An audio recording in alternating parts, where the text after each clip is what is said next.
चलें स्टार्ट करें। ओके, सो आराम से सुनेंगे, समझेंगे। बहुत आसान चैप्टर, ये एकदम हलवा है, हम आराम से इसे चालू कर सकते हैं और समझ भी सकते हैं। So let's start.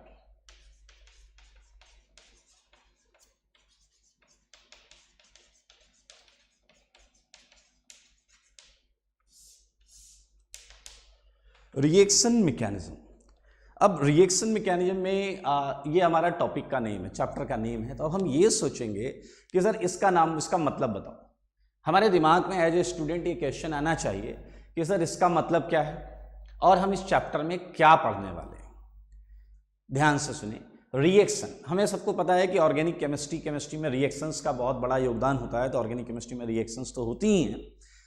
अब उन रिएक्शंस के बारे में आप क्या बताने वाले हैं? तो मैं यहां बताने वाला हूं आपको रिएक्शंस की मैकेनिज्म का मतलब होता है किस तरीके से एक रिएक्शन स्टार्ट होकर प्रोडक्ट तक जाती है। ये सीखेंगे कि रिएक्शन किस तरीके से स्टार्ट होती है और प्रोडक्ट तक जाने के लिए इन बिटवीन क्या क्या होता है। तो बड़ा इंटरेस्टिंग सेगमेंट है। तो रिएक्शन की, रिएक्टेंट से प्रोडक्ट तक की पूरी जर्नी को हम समझेंगे इस चैप्टर में। और फर्स्ट हाफ ऑफ चैप्टर जो होगा उसमें हम इसकी जर्नी को समझेंगे और सेकेंड हाफ ऑफ चैप्टर जो होगा उसमें हम इस प्रोसेस, इस मैकेनिज्म पर बेस्ड कई सारी रिएक्शंस, कई सारे क्वेश्चंस को कंप्लीट भी करेंगे। उन्हें कैसे किया जाए ये सीखेंगे। सो रेडी हो जाएं। Reaction mechanism. अच्छा, इसमें एक और चीज़ देखिए, आप नोट्स में इसे कैसे लिखेंगे। तो मैं आपको बोर्ड पर समझाते समय एक सीक्वेंस रखूँगा और जब मैं वो टॉपिक समझा लूंगा तो मैं आपको ये भी बताऊंगा कि इसे अब आपको थ्योरी कॉपी में कैसे लिखना है। ठीक है? Okay, so let's start. Reaction mechanism पर चलते हैं। तो let's consider general organic reactions. अब ध्यान से सुनिएगा, हम एक जनरल ऑर्गेनिक रिएक्शन, एकदम सिंपल सी एक ऑर्गेनिक रिएक्शन मान लेते हैं और इसे हम एकदम नॉर्मल लाइफ के एग्जांपल से रिलेट करेंगे। तो आप सुनिएगा और समझिएगा।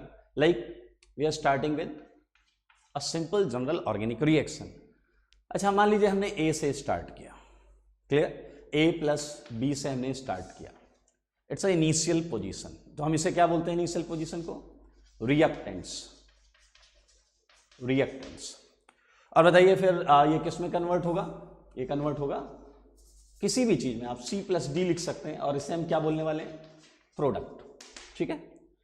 एक जनरल रिएक्शन में A प्लस बी, एक रिएक्टेंट भी हो सकता है, याद रखें, एक रिएक्टेंट भी हो सकता है, दो रिएक्टेंट भी हो सकते हैं और ज्यादा रिएक्टेंट भी हो सकते हैं। हमने यहां से इसे स्टार्ट किया और ये प्रोडक्ट तक गया। तो किसी भी जनरल रिएक्शन में रिएक्टेंट होगा, सही है, प्रोडक्ट होगा, सही है। ऐसे हम कई सारी रिएक्शंस एज्यूम कर सकते हैं। जैसे मान लेते हैं एक P रिएक्टेंट है और Q प्रोडक्ट। क्या है ये? रिएक्टेंट और ये क्या है?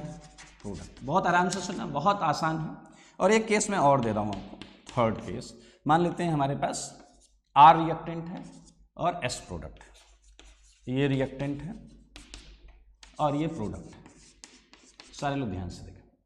चलिए स्टार्ट करते हैं केस नंबर 1 से। ठीक है? Reactant, product. रिएक्टेंट को आप इनिशियल पोजीशन, इनिशियल स्टेज मान सकते हैं और प्रोडक्ट होता है फाइनल स्टेज।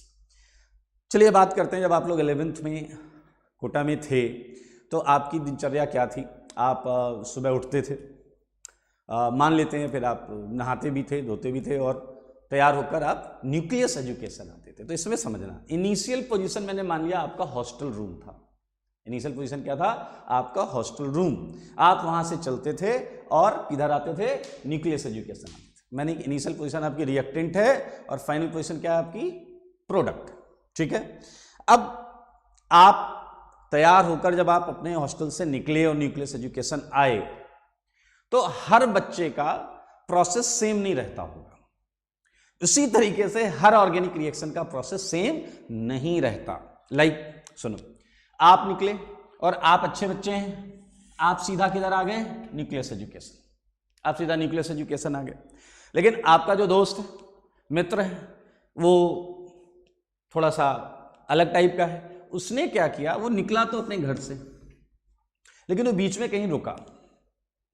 उसने बीच में थोड़ा स्टे किया और स्टे करने के बाद वो फिर न्यूक्लियस एजुकेशन पहुंचा। सही है। अब न्यूक्लियस एजुकेशन पहुंचने से पहले और घर से निकलने के बाद वो बीच में कहीं रुका, तो ये जो चीज है इसे हमने कुछ आई बोल दिया, एक इंटरमीडिएट स्टेज। मानते हैं नहीं मानते? ये इंटरमीडिएट स्टेज है।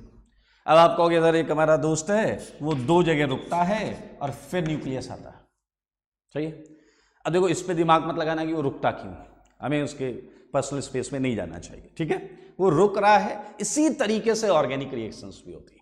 कई ऐसी ऑर्गेनिक रिएक्शंस हैं जो आपकी सिंगल स्टेप में हो जाएंगी। 1 स्टेप रिएक्शन बोलते हैं। ये चालू होगी रिएक्टेंट से और सीधा रुकेगी किधर? प्रोडक्ट पर, ठीक है। तो ये 1 स्टेप रिएक्शंस होती हैं। इन रिएक्शंस को हम क्या बोलेंगे? बोलिए 1 स्टेप रिएक्शंस। ये 1 स्टेप रिएक्शन। अच्छा, इसे क्या बोलेंगे? एक स्टेप ये हो गया जब वो घर से निकला, हॉस्टल से निकला और बीच में किसी पोजीशन पर वो रुका है और उसके बाद वो यहां पर आया है, तो ये हमारा हो जाएगा 2 स्टेप। ये पहला स्टेप और ये दूसरा स्टेप, 2 स्टेप रिएक्शन। क्लियर? नीचे वाला सो ऑन आप समझ रहे हैं कितने स्टेप हो जाएंगे? यहां पर एक इंटरमीडिएट पोजीशन होगी और यहां एक और इंटरमीडिएट पोजीशन होगी। आप देख सकते हैं। क्लियर? तो इसे हम क्या बोल सकते हैं? 3 स्टेप रिएक्शन। क्लियर? तो ये बहुत सिंपल सी चीज है। ऑर्गेनिक केमिस्ट्री में भी आपको जो रिएक्शंस मिलेंगी उनमें से रिएक्शंस सिंगल स्टेप भी हो सकती हैं, 1 step, single step, 1 step, 2 step reactions भी हो सकती हैं, 3 स्टेप रिएक्शंस भी हो सकती हैं। अब आप कहोगे सर 3 पर क्यों रुक रहे हो? 4 स्टेप होगी क्या? 4 स्टेप भी हो सकती हैं और मल्टीपल स्टेप रिएक्शंस भी मिलेंगी जैसे जैसे हम आगे पढ़ेंगे। बहुत आसान है, बस आप यहां से इनकी फिलॉसफी को समझें क्या है। सिंगल स्टेप रिएक्शन यहां से चालू हुई, यहां पहुंच गई, इसमें बीच में एक इंटरमीडिएट आया और उस इंटरमीडिएट के बाद वो प्रोडक्ट तक गया। यहां पर समझें क्या हुआ? रिएक्टेंट कन्वर्ट हुए इंटरमीडिएट, आप निकले घर से, एक पहली पोजीशन पे रुके और फिर इस इंटरमीडिएट पोजीशन से एक नए इंटरमीडिएट तक पहुंचे और उस नए इंटरमीडिएट से हम प्रोडक्ट तक गए। तो ऐसे ही आपको ऑर्गेनिक में बहुत सारी केमिकल रिएक्शंस देखने को मिलने वाली हैं। अच्छा, अब हम थोड़ा सा इसके और अंदर जाते हैं और समझने का प्रयास करते हैं कि यहां पर हम और क्या पता कर सकते हैं। ठीक है, चलिए एक चीज आपको अगर 11th का पहला टॉपिक याद होगा तो हमने जो पढ़ा था नोमेनक्लेचर, उसमें हमने एक चीज पढ़ी थी और वो चीज ये थी जिसमें हमने पढ़ा था कि, ध्यान से सुने, हमने पढ़ा था बॉन्ड ब्रेकिंग। अगर आपको याद हो, इसमें हमने 2 टाइप की बॉन्ड ब्रेकिंग पढ़ी थी, homolytic bond breaking, heterolytic bond, याद है आपको? हाँ ठीक है, उसी चीज की बात करते हैं। क्या आप मुझे बताइए कोई भी रिएक्शन बॉन्ड ब्रेकिंग या बॉन्ड फॉर्मेशन के बिना हो सकता है? बॉन्ड ब्रेकिंग या बॉन्ड फॉर्मेशन के बिना नहीं, ये प्रोसेस इसमें जरूर से जरूर इन्वॉल्व होगी ही होगी। सही बात है। तो अब अगर हम मानते हैं कि कोई भी केमिकल रिएक्शन है, अच्छा सोचो जरा आप, ना बॉन्ड बनी ना बॉन्ड टूटी, तो केमिकल रिएक्शन हुई ही नहीं। अगर मैं ऑर्गेनिक की बात करूं, ऑर्गेनिक के अंदर bond formation and bond breaking ये एसेंशियल पार्ट होता है। तो यहां पर भी हुआ होगा, यहां पर भी हुआ होगा, यहां पर भी हुआ होगा और आगे इस टाइप की जितनी रिएक्शंस हैं सब में बॉन्ड ब्रेकिंग या बॉन्ड फॉर्मेशन ये इन्वॉल्व रहा होगा। अच्छा, अब इससे हम क्या पता कर सकते हैं? ध्यान से देखो, बहुत इंटरेस्टिंग चीज पता कर सकते हैं। ये 1 स्टेप प्रोसेस है, ये 1 स्टेप रिएक्शन है। आप कह रहे हो रिएक्शन चालू हुई और यहां पर आकर कंक्लूड हो गई, खत्म हो गई, और अब मैं इसमें बोल रहा हूं कि बॉन्ड फॉर्मेशन बॉन्ड ब्रेकिंग हुआ है। तो अब आप थोड़ा सा दिमाग लगाओ कि सर जब ये 1 स्टेप चालू हुआ और सीधा प्रोडक्ट पर रुका और दोनों चीजें इसमें इन्वॉल्व हैं, तो वो कब हुई होंगी? बॉन्ड कब टूटी होगी और बॉन्ड बनी कब होगी? सो थिंक प्रॉपरली, केयरफुली, आपको खुद आंसर मिल जाएगा।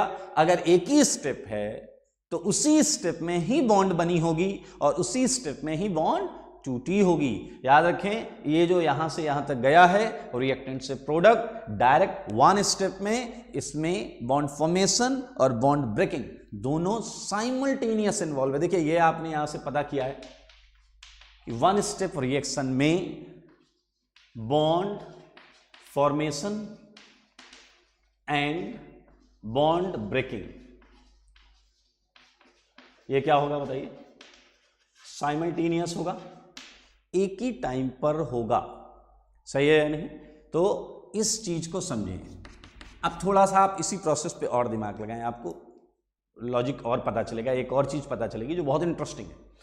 ऑर्गेनिक की बात कर रहे हैं, ऑर्गेनिक की केमिकल रिएक्शंस की बात कर रहे हैं, तो in most of the reactions reactant में कौन सा आइटम जरूर होगा बताइए? कार्बन। क्या जरूर होगा? कार्बन। अब अगर कार्बन है तो बताइए कार्बन कितनी बॉन्ड बनाता है? 4 बॉन्ड बनाता है। बनाता है नहीं बनाता है? कार्बन अगर 4 बॉन्ड बनाता है और मैं आपको बोल रहा हूं कि ये एक ही स्टेप में बॉन्ड फॉर्मेशन भी कर रहा है, बॉन्ड ब्रेकिंग भी कर रहा है, तो कार्बन है, 4 बॉन्ड्स हैं इसकी, ठीक है, और रिएक्शन चालू हुई तो इसकी कोई बॉन्ड टूट रही होगी, ठीक है, और उसी समय कोई बॉन्ड बन भी रही होगी। तो एसेंशियली आप देखें कि कार्बन कितनी वैलेंसी से जुड़ा हुआ दिखेगा आपको? 5 से 4 तो उसकी ओरिजिनली है, एक टूट रही है, देखिए टूटी नहीं है, वो ब्रेक हो रही है, और उसी समय एक चीज उससे जुड़ भी रही है, क्योंकि सिंगल स्टेप में bond breaking bond formation simultaneous phenomena है। तो इसलिए कार्बन जो है वो आपको यहां पर पेंटावैलेंट दिख रहा है। 4 तो ऑलरेडी है उसकी वैलेंसीज, एक वैलेंसी ब्रेक हो रही है मतलब वो पार्शली ही सही लेकिन कार्बन से अटैच्ड होगी, और आपकी जो चीज रिएक्टिंग है, जो उससे रिएक्ट कर रही है, वो बॉन्ड बना रहा है। तो भाई अभी आपको कार्बन कैसा दिख रहा है इसमें? क्लियरली माने ना माने, इसमें कार्बन पेंटावैलेंट होगा। अब जरा ध्यान से समझें, कार्बन पेंटावैलेंट कहां होगा? यहां नहीं होगा, यहां नहीं होगा। कार्बन पेंटावैलेंट होगा रिएक्टेंट के प्रोडक्ट में ट्रांजिशन के दौरान। कब होगा बताइए कार्बन पेंटावैलेंट? यहां तो नहीं होगा, यहां तो कार्बन 4 ही बॉन्ड बनाएगा, यहां प्रोडक्ट में भी कार्बन 4 बॉन्ड बनाएगा।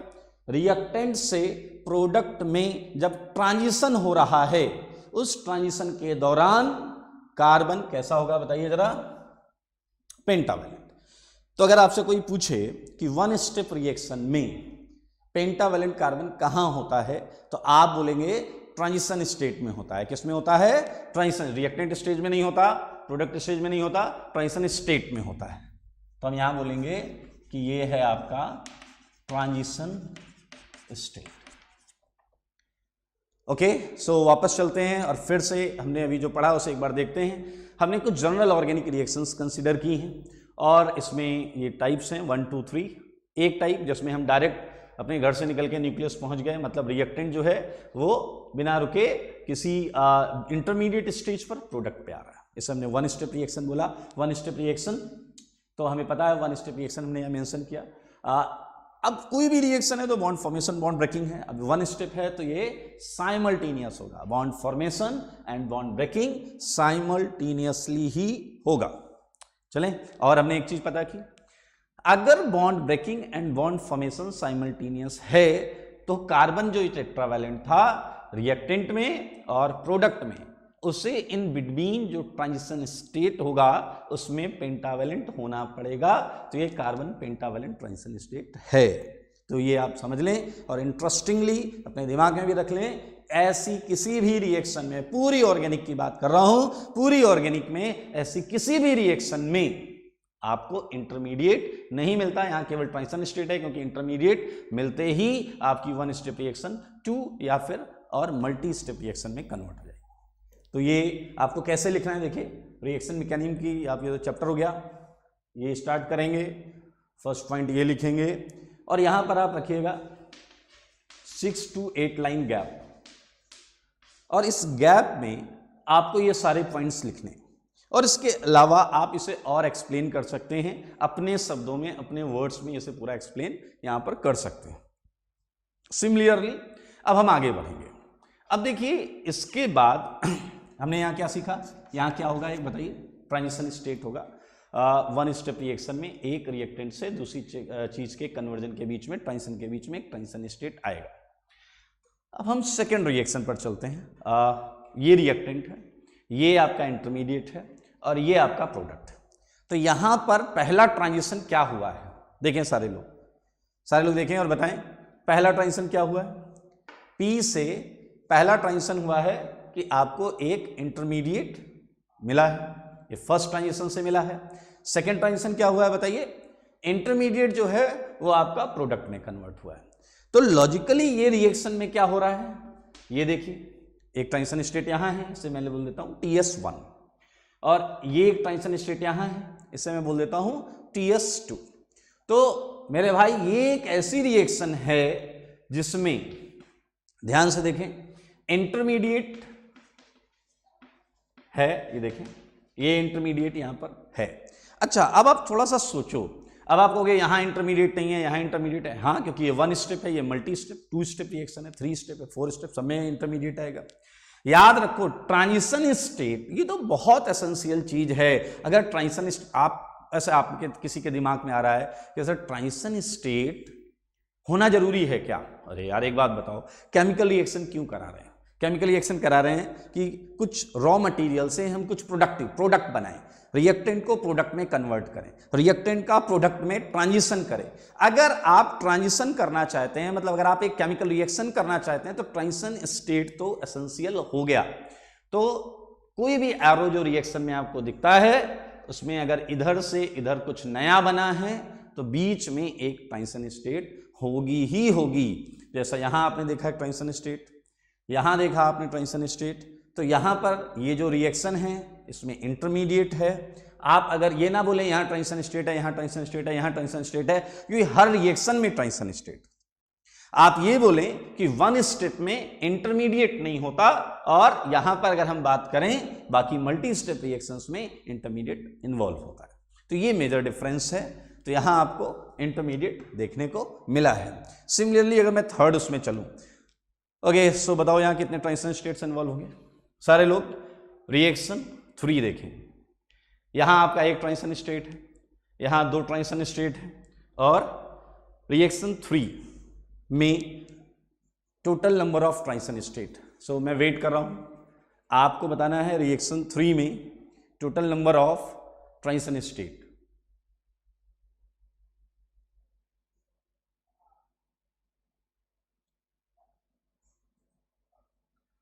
हम डिलीट कर रहे हो क्या?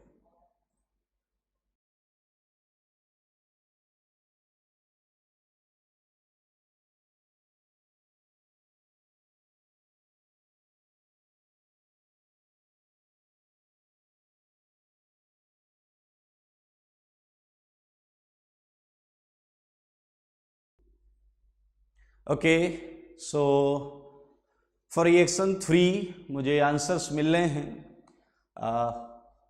ये काफ़ी तेजी से जा रहे हैं। भारत, सूरज, कशिश, ऋतिक, शुभम, वैभव, निर्मन्यु, एकांश, सुधीर, सबके सही आंसर हैं। आशीष, मुस्कान, 3 आंसर्स, ठीक है। सारांश, वैभव, उमेश, हर्ष, ऋतिक, ओके ये बिल्कुल सही आंसर दिया है आपने। ये TS1, ये TS2 और ये TS3, 3 ट्रांजिशन स्टेट बिल्कुल सही। पहले ट्रांजिशन स्टेट से क्या हुआ है, आपका रिएक्टेंट फर्स्ट इंटरमीडिएट में ट्रांजिट हुआ है, चेंज हुआ है। दूसरे ट्रांजिशन स्टेट से क्या हुआ है, ये इंटरमीडिएट अगले इंटरमीडिएट में गया। अब आपके दिमाग में ये भी आ सकता है कि सर एक इंटरमीडिएट दूसरे इंटरमीडिएट में क्यों गया या कैसे गया। सो डोंट वरी, हम सीक्वेंस के साथ इस चैप्टर में आगे अगली क्लास में ये बिल्कुल समझेंगे कि एक इंटरमीडिएट दूसरे इंटरमीडिएट में कैसे जाता होगा और क्यों जाता होगा, दोनों बातों को समझेंगे। तो 3 ट्रांजिशन स्टेट। चलिए अब एक और क्वेश्चन पूछूंगा, और इस क्वेश्चन के लिए आपको पता है मैं क्लास में चैलेंजिंग क्वेश्चन देता था, चॉकलेटी क्वेश्चन, याद है आपको? चलिए तो यहां पर मैं आपको एक क्वेश्चन दे रहा हूं और प्रयास करें, अच्छा क्वेश्चन है, अच्छे बच्चे जितने भी हैं सारे तैयार हो जाएं। पहला, आप मुझे बताओ फॉर रिएक्शन नंबर 3 आप मुझे बताएं मिनिमम और मैक्सिमम कितनी नंबर ऑफ ट्रांजिशन स्टेट्स हो सकती हैं, मिनिमम और मैक्सिमम। तो ये आपको पता करना है, मैं आपको समय दे रहा हूं, आप ले 20 सेकेंड है आपके पास, और आपको क्या बताना है मैं फिर से बोल रहा हूं। फॉर थर्ड रिएक्शन मिनिमम और maximum number of transition states आपको 3 स्टेप रिएक्शन के लिए बताना है। ये 3 स्टेप रिएक्शन है। हम रिएक्टेंट से चालू करें, एक इंटरमीडिएट पर गए और वो इंटरमीडिएट एक और इंटरमीडिएट पर गया और वो फिर प्रोडक्ट में कन्वर्ट हुआ। तो आपको ये पता करना है कि मिनिमम और मैक्सिमम कितने ट्रांजिशन स्टेट्स यहां पर होंगी। ओके आंसर्स आ रहे हैं, मिनिमम में 3 ही आ रहा है। प्रशांत कुमार बोल रहे हैं मिनिमम 1, पुष्पेंद्र बोल रहे हैं 1, मिनिमम 2, सॉरी मिनिमम आंसर इसका 3 ही है, काफी लोगों का मिनिमम 3 है, 1 और 2 वाले आपका आंसर सही नहीं है, मिनिमम आंसर तो 3 है, क्योंकि 3 तो हमें साफ साफ दिख रहा है, TS1, TS2, TS3, मिनिमम 3 हैं। मैक्सिमम में 3 आंसर हैं अभी तक सबके, मिनिमम तो 3 ही रहेगा, मैक्सिमम अभी तक मुझे एक किसी बच्चे ने इनफाइनाइट लिखा है, it's not a right answer, infinite नहीं होंगे, ओके नहीं नहीं इनफाइनाइट नहीं, थोड़ा सा सोचिए, मैं आपको एक क्लू भी दे सकता हूं इसमें, आप अगर थोड़ा सा इसमें स्टीरियो का एंगल लें, स्टीरियो का एंगल लें, देखिए 3 स्टेप हैं, 3 स्टेप हैं तो 3 ट्रांजिशन स्टेट्स तो हमें साफ साफ दिख रही, तो 3 से ज्यादा कितनी हो सकती हैं? एक किसी बच्चे ने 5 बोला है, रितेश ने 5 बोला है, पीयूष ने 5 बोला है, पुष्पेंद्र ने 5 बोला है, थोड़ा सा और दिमाग लगाएं, आप करीब हैं, पुष्पेंद्र पवार 5 बोल रहे हैं, ये मानव कुमार, विक्रांत, वैभव, ये 3 नाम मुझे दिखे अभी जल्दी से, और भी हैं बहुत सारे, किशन महेश्वरी, यस, विक्रांत, आपने दिया है आंसर 6, ओके, सो ये 4-5 नाम मैंने जो लिए हैं बिल्कुल सही आंसर है, 6 is right answer. Minimum number of TS की अगर हम बात करते हैं तो ये आपका 3 है, बहुत सारे 6 आंसर्स हैं, मोहित, रवि, शिवांगी 6 आंसर्स हैं, और maximum number of transition state 6 हैं। देखिए ये ऐसा हो सकता है कि आपका जो आई एन डॉट है ये जो बन रहा है, ओके, तो जब बॉन्ड ब्रेक हो रही है तो ये ट्रांजिशन स्टेट में जो चीज बनी हो वो क्या हो? ऑप्टिकली एक्टिव, क्या हो? ऑप्टिकली एक्टिव, ठीक है, बिल्कुल सही, बहुत अच्छे, पीके पुरम, पीयूष, समय, रितेश, अपूर्व, आशीष, सौम्या, निमेश, ओके ओके, यहां देखते हैं, हम ऐसे क्वेश्चंस भी करेंगे जब रिएक्शंस कर रहे होंगे एप्लीकेशन में, तो मैं आपको ऐसे क्वेश्चंस कराऊंगा जिसमें स्टेप्स 2 होंगे, ट्रांजिशन स्टेट 2 से ज्यादा होंगी, 4 होंगी, 3 होंगी, तो मैक्सिमम जो है हम ये मान रहे हैं कि हर ट्रांजिशन स्टेट जो है वो एनएनसीमेरिक फॉर्म में हो सकता है, और उस केस में आपको मुकुल मिनिमम 3 मैक्सिमम 6 बिल्कुल सही है। तो ये एनएनसीमेरिक फॉर्म में होने की वजह से यू वुड फाइंड, अब आप कहोगे सर तो उससे फर्क क्या पड़ रहा है? ध्यान से देखें, एनएनसीमर्स डिफरेंट होते हैं, तो काउंटिंग में तो वो 2 आएंगे, लेकिन वैसे जब हम एनर्जी ग्राफ में अभी हम सीखेंगे, ड्रॉ करेंगे, तो वो 3 ही पॉइंट्स दिख रहे होंगे, लेकिन सिंस वो डिफरेंट होते हैं इसलिए हम उसे मैक्सिमम 6 में काउंट करेंगे। और अगर आपको इसका एग्जांपल जानना है तो जैसा मैंने बोला सेकेंड हाफ ऑफ चैप्टर में हम करेंगे इस मैकेनिज्म पर क्वेश्चंस, तो वहां मैं डेफिनेटली ऐसा क्वेश्चन कराऊंगा आपको जिसमें 2 स्टेप या 3 स्टेप में नंबर ऑफ स्टेप से ज्यादा ट्रांजिशन स्टेट्स होंगी। ओके, सो आप लोग फिर से सुने, आपको इसे लिखना कैसे है। पहली 2 लाइंस बिल्कुल सेम, फिर ये रिएक्शन, यहां पर 6 से 8 लाइन के गैप में जितनी भी बातें आपने समझी हैं कि 1 स्टेप है, बॉन्ड फॉर्मेशन ब्रेकिंग साइमल्टेनियस होता है, यहाँ पर कार्बन पेंटावेलेंट ट्रांजिशन स्टेट होता है, यहाँ पर इंटरमीडिएट नहीं होता है, 1 स्टेप में ही रिएक्शन कंप्लीट, ये सारी चीजें आपको यहाँ लिखनी। यहाँ पर भी आप देखें, फिर ये रिएक्शन लिखेंगे, बीच में गैप, और यहाँ पर जब आप लिखेंगे तो यहाँ आप क्या क्या चीजें लिख सकते हैं। यहाँ आप लिखेंगे भाई 2 स्टेप है जैसे, तो बताइए किसी एक स्टेप में बॉन्ड टूटी होगी, किसी एक स्टेप में बॉन्ड बनी होगी, ऐसा हो सकता है या नहीं हो सकता है? ओके, तो यहाँ पर आप लिख सकते हैं किसी भी स्टेप में हो सकता है, बॉन्ड फॉर्मेशन, बॉन्ड ब्रेकिंग भी इन्वॉल्व है, इंटरमीडिएट भी बना है, ट्रांजिशन स्टेट्स भी हैं, और सो ऑन। आप यहाँ पर भी 3-4 लाइन जरूर लिखें। सो ये हमने जो अभी अभी बात की, ये कुछ जनरल रिएक्शंस के बारे में बात की, और अब हम जो बात करेंगे, ये आप लोग इस फॉर्मेट को लिख लें, फर्स्ट गैप लिख लें, आराम से घर में बैठ के सारे पॉइंट्स लिखेंगे, सेकेंड एंड थर्ड।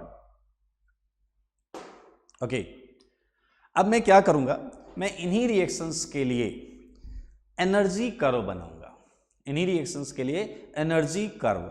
अच्छा, क्या होता है कि पोटेंशियल एनर्जी कर्व, कुछ नाम ऐसे होते हैं केमिस्ट्री में स्पेशली जिन्हें सुनकर हमें थोड़ी सी टेंशन हो जाती है, स्पेशली पोटेंशियल एनर्जी कर्व। आपको याद है हमने इस पर काम किया था कन्फर्मेशनल आइसोमरिज्म, वहां पर भी हमने पोटेंशियल एनर्जी कर्व बनाए थे। पोटेंशियल एनर्जी कर्व में ओके, शुभम गुप्ता बोल रहे हैं कि इन्हें कुछ समझने में इश्यू है, तो हाँ, एक अक्षत ने पूछा है सेकंड में मैक्सिमम 4 हो सकता है, बिल्कुल सही बोल रहे हैं आप, मैक्सिमम 4 हो सकता है। और अगर हम बात करें, हाँ 6 के बारे में फिर से बता रहा हूं, दरअसल ये एक जनरल टाइप है, हम इसके एग्जाम्पल्स भी लेंगे और एग्जाम्पल्स में हम डेफिनेटली तब हमारे सामने रिएक्टेंट एक ऑर्गेनिक कंपाउंड होगा उस पर कौन रिएक्शन कर रहा है, हमारे पास एक रीजेंट होगा और हम पूरा प्रोडक्ट तक जा रहे होंगे, तो एक एक स्टेप में हमें ये चीज बहुत क्लियर दिख रही होगी। फिलहाल ये जो ट्रांजिशन स्टेट है, ये ट्रांजिशन स्टेट, चलिए मैं थोड़ा सा आपको बताता हूं, आप बिल्कुल समझ पाएंगे।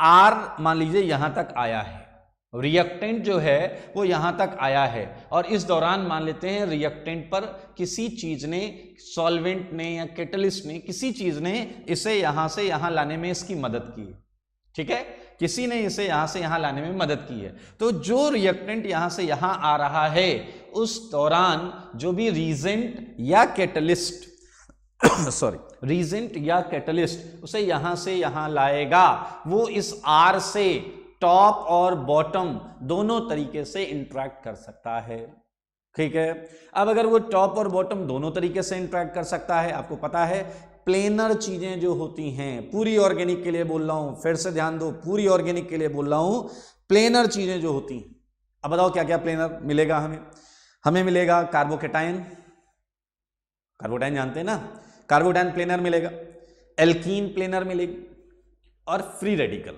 ये प्लेनर मिलेगा।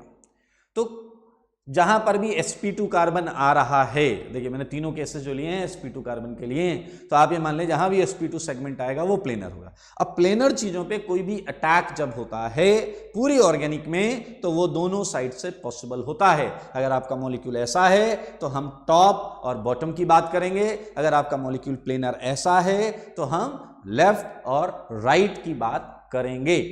तो उसी तरीके से जब ये रिएक्टेंट इस इंटरमीडिएट में आया है, तो उस दौरान इससे रिएक्ट करने वाला या इंटरेक्ट करने वाला रीजेंट या कैटलिस्ट इससे दोनों तरफ से भी इंटरेक्ट कर सकता है, और आपको जो इंटरमीडिएट्स मिलेंगे, जो ट्रांजिशन स्टेट्स मिलेंगी इंटरमीडिएट से पहले, वो 2 ट्रांजिशन स्टेट्स हो सकती हैं टॉप और बॉटम से। अच्छा, अब आप कहोगे ये 2 चीजें डिफरेंट कैसे होंगी, तो इसके लिए आपको ऑप्टिकल याद करना होगा। थोड़ा सा याद आया आपको कि टॉप और बॉटम वाली 2 जो स्ट्रक्चर्स बन रहे होंगे, ये स्ट्रक्चर्स में अगर सिमेट्री एब्सेंट होगी, सिमेट्री में ऑप्टिकल की बात कर रहा हूं, अगर सिमेट्री एब्सेंट होगी तो आपको पता है वो 2 ट्रांजिशन स्टेट्स होंगी, उसी तरीके से 2 यहां पर और उसी तरीके से 2 यहां पर, मैक्सिमम की हम बात कर रहे हैं, इसलिए 6 यहां पर maximum number of transition state है।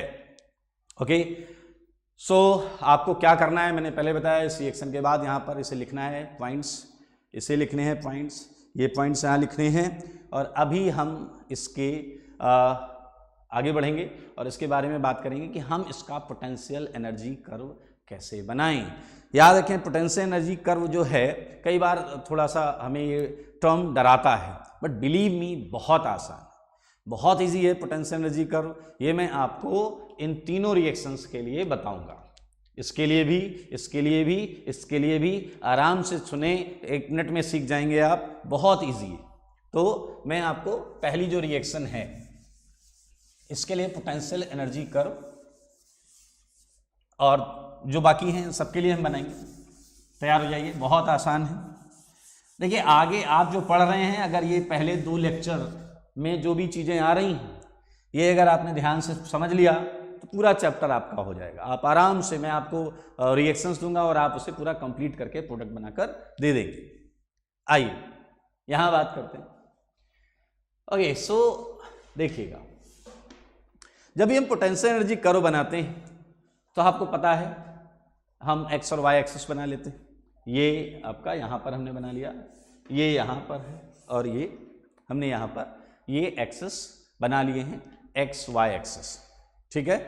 और यहां पर हमने ले लिया है पोटेंशियल एनर्जी। क्या ले लिया है? Potential energy.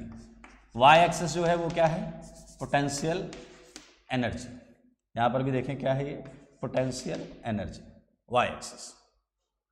इसे थोड़ा सा इधर रख लेते हैं। ओके, अब बहुत आराम से सुनिएगा। फर्स्ट केस में ये रिएक्टेंट है, तो आपका जो रिएक्टेंट होगा वो कुछ सर्टेन अमाउंट ऑफ एनर्जी के साथ होगा। ये कुछ अमाउंट ऑफ एनर्जी। जब हम रिएक्टेंट्स को मिक्स करते हैं, कंटेनर में लेते हैं इन अप्रोप्रिएट सुटेबल कंडीशंस, तो रिएक्टेंट आपस में कोलाइड करते हैं and because of that collision क्या होगा? यहां से रिएक्शन स्टार्ट होगी। ठीक है, और कैसे होंगे? कोलिजन से क्या होगा? सिस्टम की एनर्जी बढ़ने लगेगी। ये देखिए, ठीक है। तो यहां हमने कहां से स्टार्ट किया बताइए? रिएक्टेंट से। ठीक है, और ये देखिए कोलिजन्स होते हैं, तो आपने दरअसल काइनेटिक्स थोड़ा सा इन्वॉल्व होता है, और काइनेटिक्स आप फिजिकल में बिल्कुल पढ़ेंगे। तो यहां पर बस इतना है कि ड्यू टू दैट कोलिजन्स, जब मॉलिक्यूल कोलाइड करते हैं तो हर कोलिजन प्रोडक्टिव हो, आई मीन्स प्रोडक्ट तक जाए, कोई जरूरी नहीं है। इसलिए नंबर ऑफ कोलिजन्स बहुत सारे होते हैं किसी रिएक्शन के दौरान, लेकिन कुछ कोलिजन्स जिनका ओरिएंटेशन और एनर्जी परफेक्ट होती है वही प्रोडक्ट में कन्वर्ट होने के लायक होते हैं। तो रिएक्टेंट से प्रोडक्ट तक जाने के लिए एक सर्टेन अमाउंट ऑफ एनर्जी चाहिए ही होती है, और इस चीज को हम बोलते हैं एक्टिवेटेड कॉम्प्लेक्स, और यही है आपका वो ट्रांजिशन स्टेट जिसकी हमने बात की है। तो मेरे भाई ये है वो ट्रांजिशन स्टेट। ठीक है, रिएक्टेंट, ये रिएक्टेंट हो गया, ये ट्रांजिशन स्टेट हो गया, और ये हम आ गए प्रोडक्ट पर। किधर आ गए? प्रोडक्ट पर। और भाई आपको मिल गया है potential energy curve for one step reaction. ये पोटेंशियल एनर्जी कर्व, रिएक्टेंट यहां से स्टार्ट हुआ, ये देखिए एनर्जी सिस्टम की बढ़ रही है, ये एक्टिवेटेड कॉम्प्लेक्स, ये ट्रांजिशन स्टेट, और यहां से ये देखिए ये प्रोडक्ट में कन्वर्ट हुआ। ओके, ये आपकी वन स्टेप रिएक्शन के लिए पोटेंशियल एनर्जी कर्व है। किसी भी पोटेंशियल एनर्जी कर्व में, सारे लोग ध्यान से सुने, किसी भी पोटेंशियल एनर्जी कर्व में शुरुआत का जो एनर्जी लेवल है वो रिएक्टेंट ही होगा, लास्ट वाला जो है वो प्रोडक्ट ही होगा।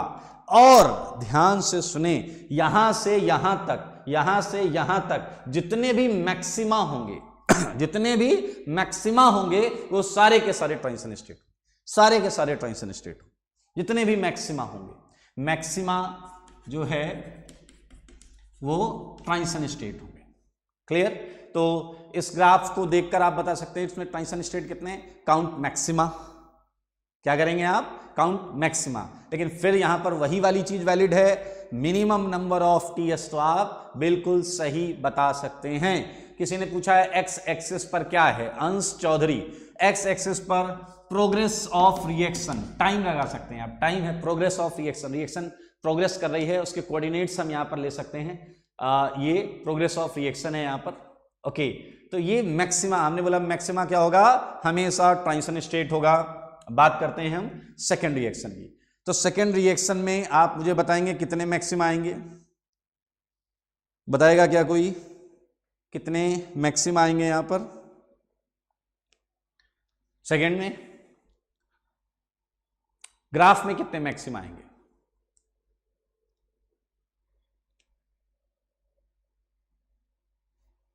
ओके, यहां पर आते हैं, यहां पर हम फिर से स्टार्ट करें। ये क्या है हमारा? रिएक्टेंट। Let's start it. ये रिएक्टेंट है, और रिएक्टेंट हमने स्टार्ट किया, पहला ट्रांजिशन स्टेट ही आया, आप देखिए ये ट्रांजिशन स्टेट, और ये आपको मिला पहला इंटरमीडिएट। क्लियर? इंटरमीडिएट आपका जो है वो रिएक्टेंट और प्रोडक्ट से ऊपर ही रहेगा। अच्छा, क्या मैं ये मान लूं? ओके, आंसर मिले 2 और 4। ठीक है, 2 और 4 इत्तेफाक से दोनों सही होंगे, क्योंकि मैं ऐसा मान रहा हूं कान्हा, राजकुमार, आबिसार, आदित्य, ओके, इंडियन करके भी कोई है, गौरव, निशांत, शान, ऋषभ, 2 और 4 जो है, तो ये 2 मिनिमम करके आप बोल रहे हैं, 4 वाले मैक्सिमम बोल रहे हैं, मैं ऐसा मान लेता हूं। ओके, तो मैं बोल रहा था पोटेंशियल एनर्जी, आपको ये पता है कि पोटेंशियल एनर्जी अगर ज्यादा है तो बताइए मॉलिक्यूल या इंटरमीडिएट स्टेबल या अनस्टेबल, क्या बोले बताइए। अगर पोटेंशियल एनर्जी ज्यादा है, अगर रिएक्टेंट मैं ज्यादा हाई एनर्जी पर बना रहा हूं तो आप बताएं वो स्टेबल होगा या अनस्टेबल? हाँ बताएं, आंसर करें। ओके, हमें पोटेंशियल एनर्जी अगर किसी चीज की ज्यादा है तो वो क्या होगा, स्टेबल या अनस्टेबल?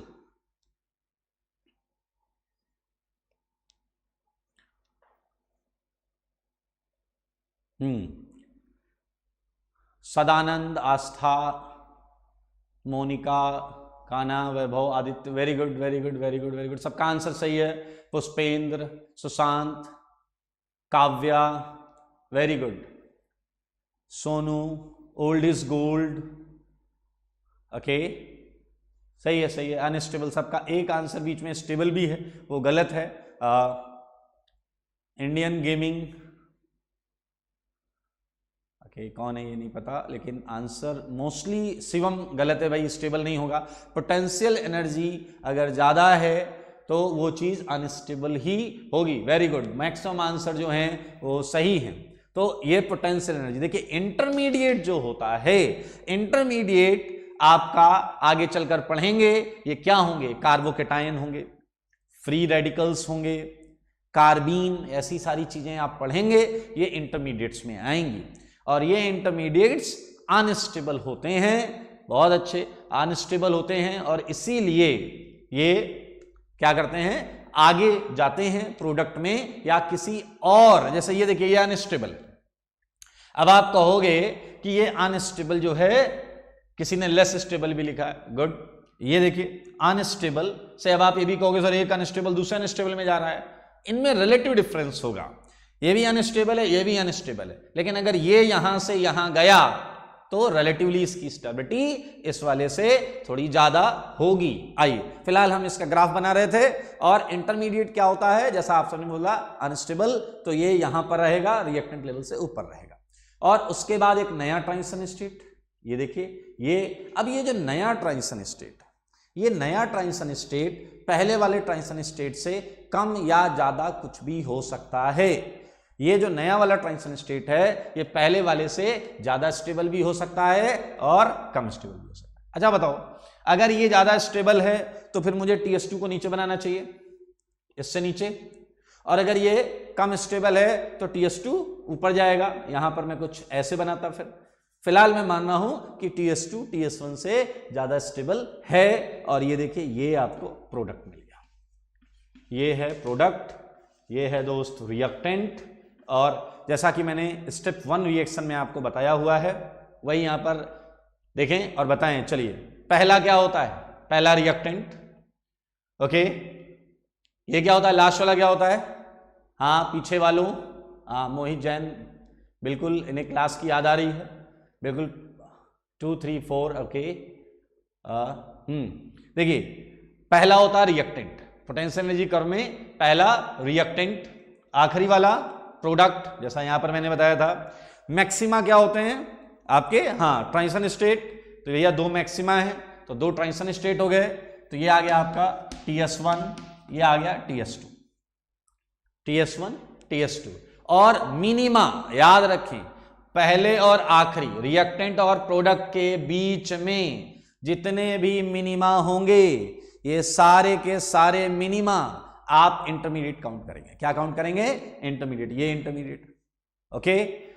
सो जो रिएक्शन थर्ड है, रिएक्शन थर्ड, इसका पोटेंशियल एनर्जी कर्व आप लोग खुद बनाएंगे, ठीक है, आप सारे बच्चे बनाएंगे। रिएक्शन थर्ड जो है इसका पोटेंशियल एनर्जी कर्व, और इसे मैं अगली क्लास में, इसे हम अगली, वैभव पोरवाल बोल रहे हैं लिखने का टाइम दे दीजिए सर, ओके। आप एक काम करेंगे, ये वीडियो उसके बाद न्यूक्लियस के यूट्यूब चैनल, अच्छा आप इसे पॉज पर कर सकते हैं, लिख सकते हैं, उसके बाद वापस सुन सकते हैं, वहीं से चालू होगा, तो उसमें कोई इश्यू नहीं है। आपकी ये प्रॉब्लम थोड़ी सी पहले भी थी तो आप उसे आराम से अभी तो आपके हाथ में हो गया कंट्रोल, आप वीडियो को पॉज कर सकते हैं, लिख सकते हैं, उसके बाद वीडियो स्टार्ट कर सकते हैं, रिज्यूम करेंगे, वहीं से आगे बढ़ेगा। ओके गुड, सारांश ने तो बना भी लिया, वेरी गुड। संजय इन्होंने ग्राफ बना लिया है, बहुत अच्छे। तो ये आप थर्ड वाला बनाएंगे। तो आज हमने जो बेसिकली दो चीजों पर बात की, उसमें एक चीज थी हमारी general type of reactions, one step and multi step, two step and multi step, और हमने इनके पोटेंशियल एनर्जी कर्व की बात की है। ओके, प्रतीक कुमार राय निश्चय बैच के बारे में पूछ रहे हैं, अभी मैं 5-7 मिनट बाद आपको बताऊंगा। पीयूष, ओके सही है।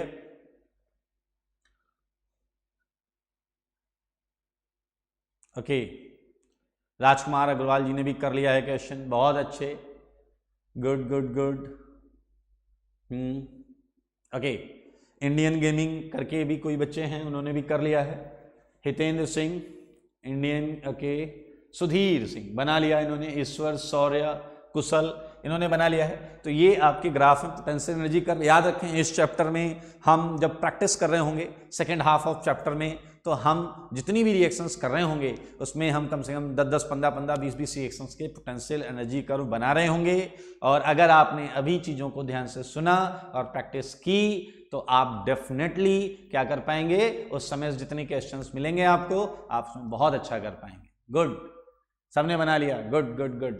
आइए, एक छोटा सा सेगमेंट है, इस सेगमेंट पर हम चलेंगे।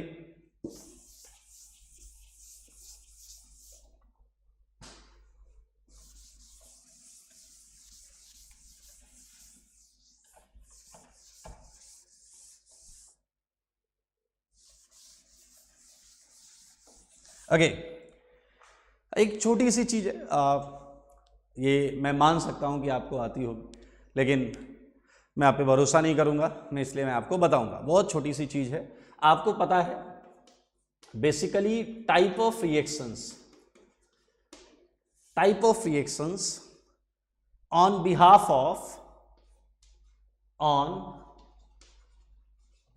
ऑफ फ्री एनर्जी, ये आप सबको आता है, लेकिन मैं फिर भी एक बार बताना चाह रहा हूं। मैंने अभी जो भी पोटेंशियल एनर्जी कर्व बनाए हैं उसमें आपने एक चीज नोटिस की होगी कि प्रोडक्ट का लेवल, एनर्जी लेवल रिएक्टेंट से मैंने नीचे रखा था। ये आपने नोटिस किया होगा, मैंने ऐसा रिएक्टेंट यहां स्टार्ट किया और प्रोडक्ट यहां रखा था। जितनी भी रिएक्शन थी, चाहे वो वन स्टेप हो चाहे वो मल्टी स्टेप हो, आपने देखा कि रिएक्टेंट से मैंने प्रोडक्ट का एनर्जी लेवल नीचे रखा था। दरअसल ये कोई जरूरी नहीं है कि भैया आपका प्रोडक्ट का जो फाइनल एनर्जी होगा वो रिएक्टेंट से कम ही होगा। पोटेंशियल एनर्जी की बात कर रहा हूं मैं, ये कंपलसरी नहीं है, आपको ऐसे भी ग्राफ मिल सकते हैं। क्लियर? मैंने एक पर्टिकुलर एजम्पशन के साथ वो सारे पोटेंशियल एनर्जी कर्व बनाए थे। याद रखें, आपको पता होगा फ्री एनर्जी के बिहाफ पर इस टाइप की रिएक्शंस को हम क्या बोलते हैं, बोलो? Exothermic reaction. और इस टाइप की रिएक्शंस को क्या बोलते हैं दोस्तों? हाँ, एंडोथर्मिक रिएक्शंस। ये एक्सोथर्मिक रिएक्शन है, ये एंडोथर्मिक रिएक्शन। गुड, अमन के हैं, इन्होंने बिल्कुल सही बोला, वेरी गुड। सदानंद, संजय बिल्कुल सही बोल रहे। तो ये जो रिएक्शंस हैं, अब आप कहोगे कि सर ये हमें फिर कैसे पता चलेगा कि रिएक्शन एक्सोथर्मिक है या एंडोथर्मिक है? बिल्कुल बिल्कुल, ये सारी चीजें हम आगे, किसी ने बोला because product is more stable then reactant most of the cases. Good good, crazy, okay, बड़ा इंटरेस्टिंग नाम है इनका, ये क्रेजी पबजी गेमर हैं। गुड, अच्छा लग रहा है कि आप ऑर्गेनिक पढ़ रहे हैं पबजी छोड़कर, गुड। सो इन्होंने बिल्कुल सही बोला है, इन्होंने बोला है क्योंकि मोस्ट ऑफ द रिएक्शंस में, याद रखें इन्होंने जो स्पेशली लिखा है मोस्ट ऑफ द रिएक्शंस में होता है, हर रिएक्शन में प्रोडक्ट रिएक्टेंट से स्टेबल हो कोई जरूरी नहीं है। और इन सारी चीजों के एग्जांपल्स आपको मिलेंगे जब हम क्वेश्चन कर रहे होंगे। ओके ओके, चलिए आइए, किसी ने हर्ष नीलाभ ने लिखा है कि क्या ये जरूरी है कि पोटेंशियल एनर्जी बढ़े जब रिएक्शन स्टार्ट हो? ऑलवेज, ये होगा ही होगा। ये आपको ऑर्गेनिक में जितनी भी रिएक्शंस मिलेंगी, रिएक्टेंट से अगर आप एक भी ट्रांजिशन करवाना चाहते हैं या आप चाहते हैं रिएक्टेंट्स किसी नई चीज में ट्रांजिट हो, कुछ नया बने, तो first energy potential energy will raise, ये बढ़ेगी। याद रखें हम ऑर्गेनिक रिएक्शंस में बात कर रहे हैं। ओके, आइए तो एक्सोथर्मिक रिएक्शन, एंडोथर्मिक रिएक्शन हमें सबको पता है। तो ये रिएक्टेंट है, ये प्रोडक्ट है, यहां पर ये रिएक्टेंट है, ये प्रोडक्ट है। तो इस पर आप ये रिएक्टेंट, प्रोडक्ट और रिएक्टेंट, प्रोडक्ट, आपको पता है हम enthalpy delta H, I hope आप सब जानते होंगे, डेल्टा एच से भी इसे रिप्रेजेंट करते हैं। कई बार जो एंथैल्पी ऑफ रिएक्शन होती है, फॉर एक्सोथर्मिक रिएक्शन हम क्या रखते हैं, नेगेटिव। फिजिकल में आप बहुत डिटेल में पढ़ने वाले हैं। अभी इससे पहले अखिलेश कांतेड़ सर ने क्लास ली फिजिकल की, वो आपको बहुत डिटेल में बताएंगे। और इंटरेस्टिंगली जहाँ तक मुझे पता है उसमें थर्मोडायनेमिक्स भी उन्होंने स्टार्ट किया है, तो डेफिनेटली आपको ये सारी चीज़ें उसमें पता चलेंगी। और डेल्टा एच पॉजिटिव, आगे कई रिएक्शंस में डेल्टा एच की भी हम चर्चा करेंगे। तो ये आपका दो रिएक्शंस थी। तो भाई अगर हमारी रिएक्शंस एंडोथर्मिक होती तो हमने जितने पोटेंशियल एनर्जी कर्व बनाए थे वो आपका प्रोडक्ट पर कंप्लीट होता। ओके, विक्रांत ने बहुत अच्छा क्वेश्चन पूछा है। इन्होंने बोला है is potential depends upon stereo, it's potential depends upon stereo. Potential से इनका मतलब पोटेंशियल एनर्जी ही होगा, मैं ऐसा मान लेता हूं। पोटेंशियल एनर्जी क्या स्टीरियो पे डिपेंड करेगा। अब यार ये बहुत इंटरेस्टिंग चीज है। अगर आपके जो दो चीजें हैं, दो इंटरमीडिएट्स हैं या दो ट्रांजिशन स्टेट्स हैं, कोई भी चीजें जो कि एक दूसरे की मिरर इमेज है, एनेंसियोमर्स, थोड़ा सा ऑप्टिकल की बात कर रहा हूं मैं, स्टीरियो इन्होंने बोला है इसलिए, अगर वो एनेंसियोमर्स हैं तो मेरे भाई मिरर इमेज होने की वजह से उनका energy level, potential energy level बिल्कुल सेम होगा। और बिल्कुल सेम होगा तो ग्राफ में वो आपको पता भी नहीं चलेगा, क्योंकि एक ट्रांजिशन स्टेट और दूसरा उनकी क्या है भाई, दे आर मिरर इमेजेस, तो पोटेंशियल एनर्जी बिल्कुल सेम है, क्योंकि उनमें और कोई डिफरेंस नहीं है। ऑप्टिकल डिफरेंस है, बाकी कोई और डिफरेंस नहीं है, इसलिए वो पोटेंशियल एनर्जी कर्व में डिफरेंट नहीं दिखेंगे। लेकिन अगर किसी रिएक्शन में जो ट्रांजिशन स्टेट्स या रिएक्टेंट्स बन रहे हैं या इंटरमीडिएट्स बन रहे हैं, अगर वो एनेंसियोमर्स के अलावा किसी और स्टीरियो रिलेशन में हैं तो उस समय उनकी पोटेंशियल एनर्जी डिफरेंट होगी। और उस समय हमें ना चाहते हुए भी ग्राफ में दोनों ट्रांजिशन स्टेट्स को दिखाना पड़ेगा। तो अच्छा क्वेश्चन पूछा है इन्होंने। ओके, सो मैंने बोला है, मैं कंक्लूड करता हूं कि इफ ट्रांजिशन स्टेट्स और intermediates are enantiomers, mirror images of each other, तो वो पोटेंशियल एनर्जी कर्व में नहीं डिफ्रेंशिएट कर पाएंगे, सेम पोटेंशियल एनर्जी होगी। और अगर वो किसी अदर देन एनेंसियोमेरिक स्टीरियो रिलेशन में है तो फिर हमें डिफरेंट पोटेंशियल एनर्जी होगी, हमें उसे रखना पड़ेगा। ओके, सो एक्सोथर्मिक रिएक्शन और एंडोथर्मिक रिएक्शन, इसके बारे में हमने अभी भी बात की। अब एक छोटी सी चीज पर हम और बात करेंगे, और वो छोटी सी चीज, ये जो चीजें हम पढ़ रहे हैं ये डेफिनेटली आगे बहुत यूज होने वाली हैं। ये एक छोटी सी चीज सुने क्या है,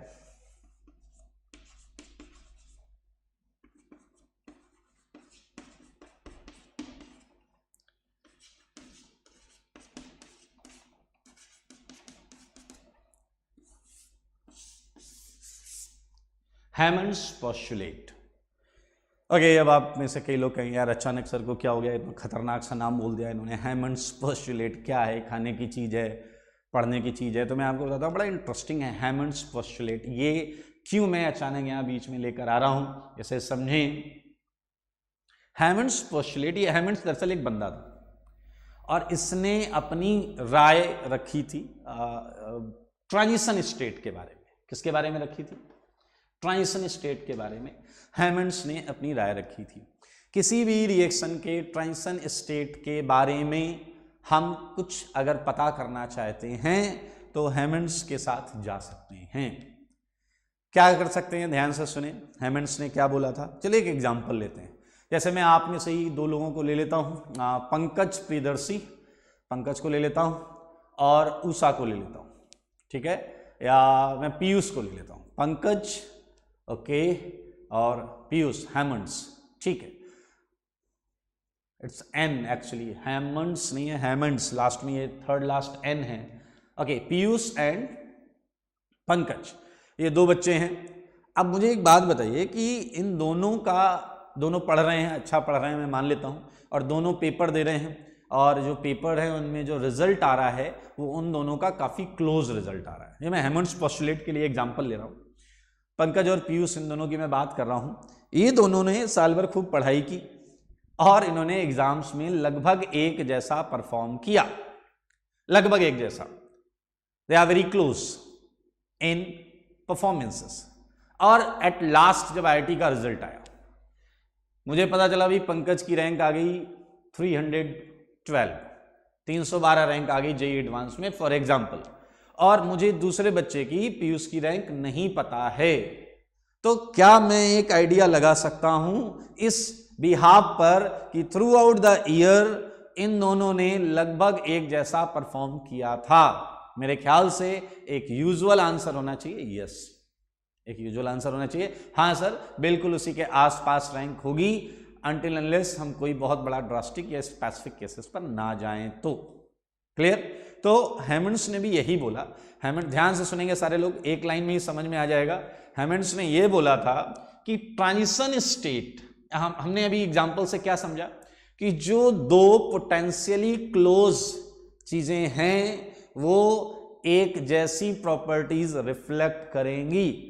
जो दो चीजें पोटेंशियली क्लोज हैं वो एक जैसा क्या करेंगे, बताइए, प्रॉपर्टीज रिफ्लेक्ट करेंगे, शो करेंगे। तो आइए जरा ध्यान से देखें, ये ट्रांजिशन स्टेट है, ये ट्रांजिशन स्टेट है। आप मुझे बताइए ट्रांजिशन स्टेट का पोटेंशियल एनर्जी किसके करीब है? रिएक्टेंट के करीब है या प्रोडक्ट के करीब है? यही आपको देखना है। ये देखिए, दोनों में देखिए, दोनों में देखिए और बताइए जरा। एक्सोथर्मिक रिएक्शन में,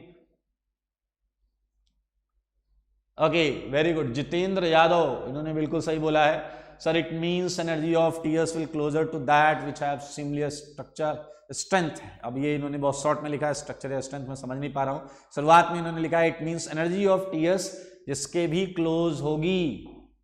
हाँ, गुड गुड गुड। इन्होंने लिखा है इस transition state depends upon entropy. हम एंथैल्पी की बात कर रहे हैं, फ्री एनर्जी की बात कर रहे हैं, तो बिल्कुल ये उस चीज पर जाएगा। ओके,